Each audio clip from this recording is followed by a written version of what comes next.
ఇక ఏపీలో భగ్గుమన్న భానుడు 38 ప్రాంతాల్లో 40 డిగ్రీలకు పైగా ఉష్ణోగ్రతలు నమోదు. నేడు ఉత్తరాంధ్ర, రాయలసీమ ప్రాంతాల్లో ఓ మోస్తరు వర్షాలు, పిడుగులు పడే ప్రమాదం. ఇక రాష్ట్రంలో గురువారం భానుడు భగ్గుమన్నాడు. ప్రకాశం జిల్లా నందనమారేళ్లలో 41.8 అత్యధిక ఉష్ణోగ్రత నమోదు కాగా, తిరుపతి జిల్లా వెంకటగిరిలో 41.1, చిత్తూరు జిల్లా నగరి, వైఎస్ఆర్ జిల్లా ఒంటిమిట్టలో 41, నంద్యాల జిల్లా దోర్నిపాడు 40.8, విజయనగరం జిల్లా ధర్మవరంలో 39.9, అన్నమయ్య జిల్లా గంగరాజుపురం 39.8, కర్నూలు జిల్లా పాలకుర్తి, నెల్లూరు జిల్లా తూర్పు రొంపిదొడ్ల 39.7, అలాగనే పల్నాడు జిల్లా అమరావతిలో 39.6 డిగ్రీల సెంటీగ్రేడ్ చొప్పున అధిక ఉష్ణోగ్రతలు నమోదయ్యాయి.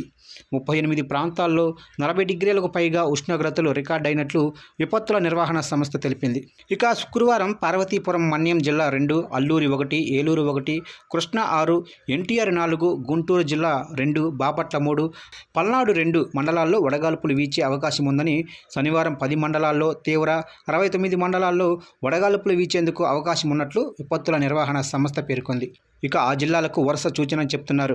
శుక్రవారం శ్రీకాకుళం, విజయనగరం, పార్వతీపురం మన్యం, అల్లూరి సీతారామరాజు, విశాఖపట్నం, అనకాపల్లి, కాకినాడ, చిత్తూరు, తిరుపతి జిల్లాల్లో అక్కడక్కడ పిడుగులతో కూడిన తేలికపాటి నుంచి మోస్తరు వర్షాలకు అవకాశం ఉందని, మిగిలిన జిల్లాల్లో అకస్మాత్తుగా పిడుగులతో కూడిన వర్షాలు కురిసే అవకాశం ఉందని విపత్తు నిర్వహణ సంస్థ ఎండీ రోనంకి కూర్మనాథ్ వెల్లడించారు. ఇక ఉరుములతో కూడిన వర్షం పడేటప్పుడు ప్రజలు అప్రమత్తంగా ఉండాలని, చెట్ల కింద నిలబడరాదన్నారు. రైతులు వ్యవసాయ పనుల్లో తగిన జాగ్రత్తలు తీసుకోవాలని సూచించారు.